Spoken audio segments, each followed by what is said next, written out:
అభివృద్ధికి రాజన్న అభివృద్ధికి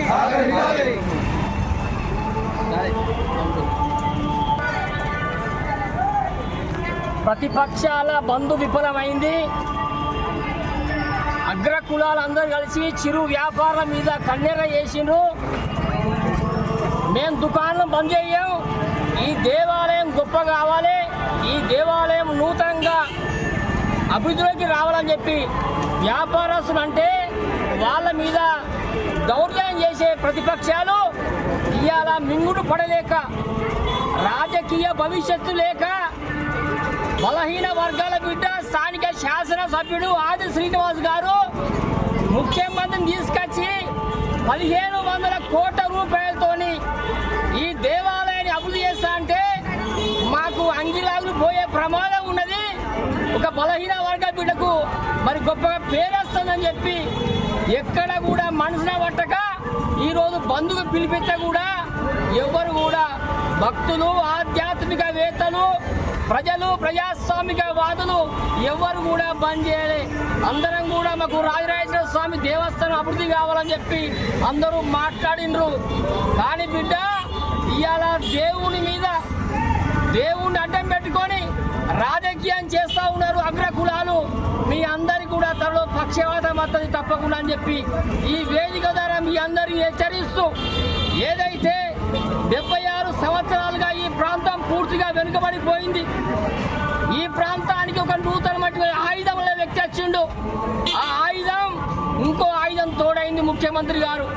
ఈ దేవాలయం శైవక్షేత్రం ఈ రాష్ట్రం నుంచే కాకుండా వేములవాడ పట్టణానికి సంబంధించినటువంటి ప్రతిపక్ష నాయకులు, బీజేపీ, బీఆర్ఎస్ నాయకులు బంధు పేరిట ఈరోజు వేములవాడ ఉన్నటువంటి షాపులను బంద్ చేయడానికి అది పూర్తిగా ఎవరు కూడా బంద్ చేయకుండా విఫలమైందనేది చెప్పక తప్పదు. ఎందుకంటే ఈరోజు వేములవాడ పట్టణం మొత్తం ఈరోజు అందరూ షాపులు తెరుచుకొని ఈరోజు వేములవాడ రాజన్న ఆలయం అభివృద్ధి జరగాలి, మాకు బంధు వద్దు, మాకు అభివృద్ధి ముద్దు అని ఈరోజు ప్రజలు తెలియజేసిన సందర్భంలో ఈరోజు ప్రతిపక్షాలు ఎన్ని కుట్రలు కుతంత్రాలు పండినా వేములవాడ రాజన్న ఆలయం ప్రభుత్వ వేములవాడ శాసనసభ్యులు ఆల్సీనన్న గారి నాయకత్వంలో వేములవాడ రాజన్న ఆలయంతో పాటు వేములవాడ పట్టణాన్ని అన్ని రంగాల్లో అభివృద్ధి పదవుల్లో తీసుకెళ్తాం.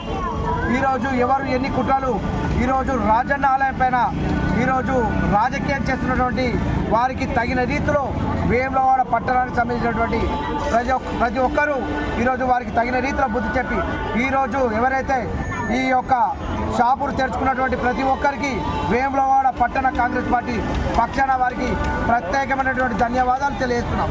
2-3 రోజుల నుండి ప్రతిపక్షాలు మన బీఆర్ఎస్, బీజేపీ గారు పార్టీలు ఒక బీసీ నాయకుడు వేములవాడ అభివృద్ధి అయితే ఆయన ఇక్కడికి వెళ్ళి డెవలప్మెంట్ అవుతుంటుంది కాబట్టి ఒక అగ్రకులారి పెత్తందారులు కొంతమంది కలిసి షాపుల మీద బెదిరించే ధోరణి చేసుకుంటూ వాళ్ళు పొద్దున 8 గంటలకు షాపులు తీస్తే మళ్ళీ వచ్చి వాళ్ళని బలవంతంగా మూసేయడం జరిగింది. ఇలా ఏమవుతుందంటే పొద్దున తీసిన వాళ్ళు కొంతమంది కాంగ్రెస్ పార్టీ నాయకులు షాపులు తీసిన ధోరణిగా మాట్లాడుతున్నారు. బిడ్డలారా ఖబర్దార్, మీరు ఇప్పటికైనా వేములవాడ అభివృద్ధికి సహకరించారా? సహకరించకపోతే చెప్పండి. ప్రజలల్లా మా నాయకుడు, మా శాసనసభ్యులు, ప్రభుత్వ వీపు గారు ఆలోచనతోని నా వేములవాడని కష్ట సుఖాలు తెలుసు కాబట్టి వేములవాడ అభివృద్ధికి నేను పాటుపడతా, వేములవాడ డెవలప్మెంట్ చేస్తామని చెప్పి శృంగేరి పీఠాధిపతుల సలహా మేరకు, ఇక్కడ అనువంశుల బ్రాహ్మణుల వాళ్ళ సలహా మేరకు అభివృద్ధి జరుగుతుంటే కొంతమంది చోటా నాయకులు ఏమంటారంటే వేములవాడ మూసేస్తే భక్తులకు ఎట్లా అంటే గత 5 సంవత్సరాల నుండి యాదగిరి గుట్ట మూసేస్తే కింద దర్శనం చేసుకున్నాము. కరోనా టైంలో కూడా మూసేస్తే ఏం చేసిర్రా మీరంటే ఏమి లేదు. ఇప్పటికైనా కానీ అందరి సలహా సూచనల మేరకు అభివృద్ధికి ముందుంటారు కాబట్టి కొంతమంది ఏం చేస్తున్నారంటే కొంతమంది రాజకీయ నాయకులు దేవాలయాన్ని పట్టుకొని పబ్బం గడుపుకుంటున్నటి రోజున బీజేపీ, బీఆర్ఎస్ పార్టీ వాళ్ళు బంద్ ప్రకటించాలని దుకాణం తిరిగి బెదిరించడం జరిగింది. మేము సాయంత్రం 6:30-7 గంటలకు మీరు ఒకసారి ఆలోచించండి. మా ఎమ్మెల్యే గారు వేములవాడ టెంపుల్ని డెవలప్ చేయడానికే ప్రయత్నం చేస్తుంది తప్ప వేరే కాదు. ఒక్కసారి మీరు ఆలోచించండి. మీరు బంద్లో పాల్గొనొద్దని చెప్పినాం తప్ప వాళ్ళకి ఎక్కడ మేము బెదిరియలేదు. వాళ్ళ అంటూ మేము బెదిరించేవాళ్ళం. 50 మంది తిరిగి వాళ్ళకు డామినేషన్ బెదిరించాలని. వాళ్ళు ఇవాళ పొద్దుగాల దుకాణాలు తీసుకుంటే ఫోటోలు కొట్టుకోరు వాళ్ళే. బిడ్డ మీరు దుకాణాలు తీస్తారా, బంద్ చేస్తారా అని బెదిరించారు వాళ్ళు. మేము అడుగుతున్నాం, అప్పుడు మీరు అభివృద్ధి చేస్తే మేము ఎక్కడ అడ్డుకుంటామా అని మమ్మల్ని పోలీస్ స్టేషన్లో పెట్టిన రోజులు. ఇవాళ నిన్న ఇవాళ మేము పెట్టాలంటే పోలీస్ స్టేషన్లో పెట్టచ్చు, కానీ మేము పెట్టలేదు. ప్రజల మీదనే మేము ప్రజలకే విశ్వాసంగా ఉన్నాం. ప్రజలు ఏ విధంగా తీర్పు చెప్తే ఆ విధంగా అని మేము అనుకున్నాం. ప్రజలు ఈరోజు దుకాణాలన్నీ తీసుకున్నారు, స్వచ్ఛందంగా తీసుకున్నారు. వాళ్ళు బంద్ పెట్టుకున్నా కానీ బంద్ పెట్టకుండా వాళ్ళకు చెంపపెట్టులాగా అయిపోయింది. వాళ్ళు ఒకటి అంటున్నారు, మాకు ఫ్లాట్గా చెప్పాలని. మా ఎమ్మెల్యే గారు చెప్పిన వారికి గుళ్ళు ఎక్కడనే ఉంటే దేవుళ్ళని తీసేది లేదు, దేవస్థానం సొమ్ము ₹1 సుతం ముట్టేది లేదు. అవన్నీ డబ్బులు ముఖ్యమంత్రి ద్వారా నేను డబ్బులు తెచ్చి నేను పనులు చేస్తా అని మా ఎమ్మెల్యే గారు చెప్పినప్పటికీ ఇస్తాం. ఆయన మాట వినకుండా కావాలని ప్రజల్లో ఉండాలని రెచ్చగొట్టే ప్రయత్నం చేసి ఈ వెడల్పులో భాగంగా ఎవరైతే సెటర్లకు నష్టపోతున్న వాళ్ళని పట్టుకొని ఇక్కడ విచ్చలవిడిగా మాట్లాడడం తప్ప వేరే ఏం లేదు. ఇంకా మేము మొదలుపెట్టలేదే బాబు. మేము 15వ తారీఖు నాడు బంద్ అని ఇంకెక్కడ స్పష్టంగా ప్రకటించలేదు. నిన్న యువగార్స్ అని చెప్పిండు మీకు. మాకు రేపు ఇవాళను మా ఎమ్మెల్యే గారు వచ్చిన తర్వాత వారి మాటల ద్వారా మీరు వినండి, వారికి సహకరించండి.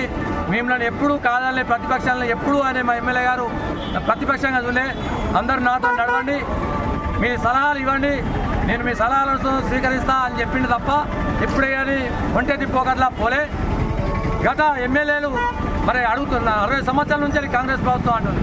మరి గత ఎమ్మెల్యేలు రాజేశ్వరరావు కావచ్చు, ఎన్వి కృష్ణయ్య కావచ్చు, పాపరావు కావచ్చు, రమేష్ బాబు కావచ్చు, మరి ఏం చేసిందంటే ఏం చేసింది. మేము ఇప్పటికీ చెప్తున్నాం, నిన్నతో చెప్పినాం చర్చకు సిద్ధమా అంటే ఎవరు వస్తలేరు. 15 నెలలనే అభివృద్ధి జరిగిపోతాయా? మొత్తం 10 సంవత్సరాలు చేయాలి మీరు, 15 నెలల్లో జరిగిపోతాయా?